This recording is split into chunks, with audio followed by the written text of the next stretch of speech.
Okay, so I got here Spider-Man, and the last drawing was the Joker, cartoon version. And if you're buying these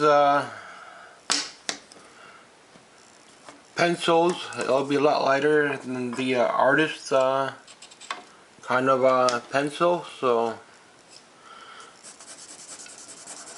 gotta keep that in mind.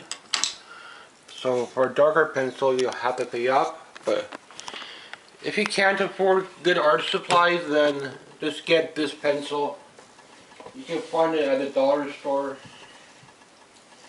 and pick up a couple of markers from the dollar store, and you'll be good to go.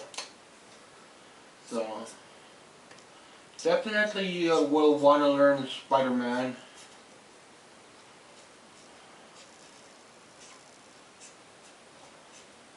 And if you have a much more finer marker,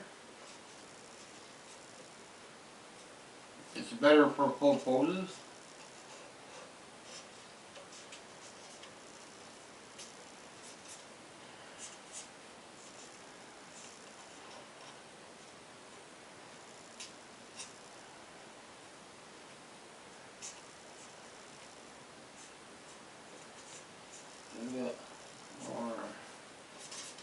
I'm just block out his leg.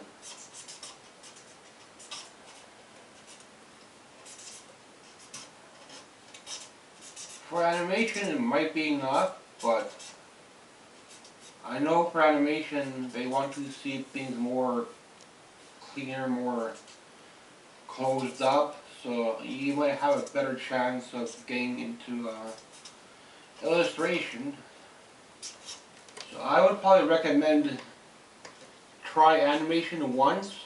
If you don't get it in, make a portfolio for illustration,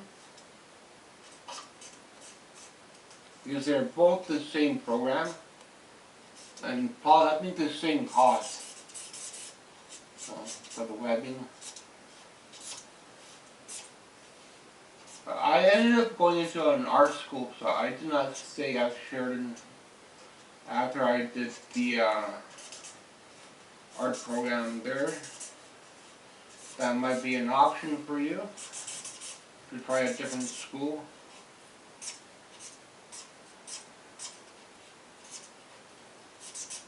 But keep in mind, if you're trying the smaller schools,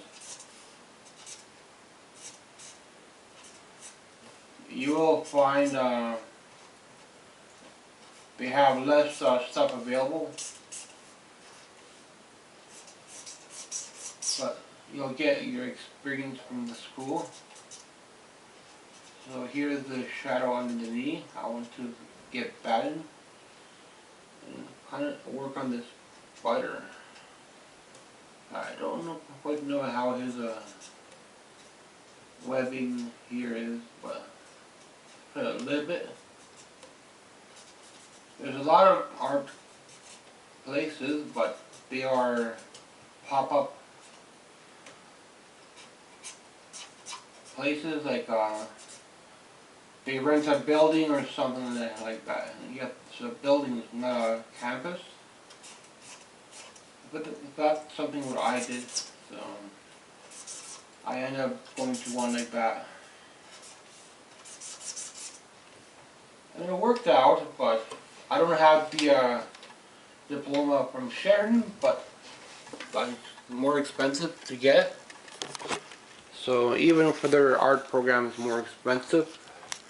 Anytime you want to get like a professional college diploma, but stuff like this will get you in to a basic art school. So you just need to fill up your sketchbook like that, and you can leave some in pencil, some marker, some unfinished. So it's a sketchbook, but I always drew on newspaper when I was in college, so I never really did much sketchbook stuff. I got out of it after a little while. The sketchbook you want to do, then you can do it in your sketchbook. It's going to be harder to trace out the image, but you'll have to print the image out or something, and then use it like a light box and try to draw it in, and then do the marker stuff over top. Now you could erase this after with a eraser, so you don't see the pencil. And down here you can put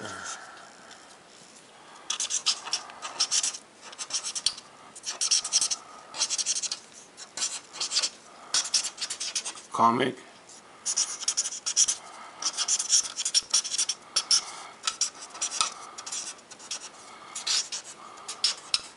So I do sign it. People like to take your drawings, so that's why I put an initial there now.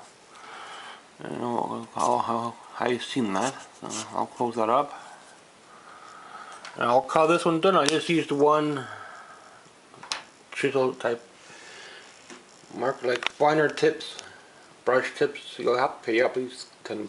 So some of them can be even 20 for like refills or Copics. So I don't want to invest into art, so I don't put that much right now, just to show you some stuff. So I do want to keep up with my art drawing, and this is the way I could do it for home.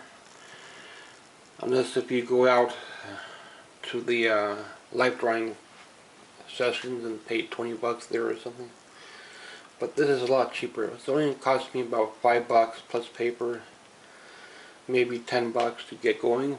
And if you want finer markers, you'll probably pay another 10 bucks, and cost you about 30 bucks to get going just for markers.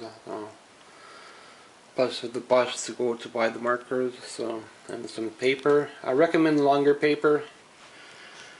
It's better for comics. Don't get comic book paper, it's too expensive. You could do that, but it's going to be hard to see through, I think. Then you'll have to draw it freehanded. Thanks for watching. End of the month.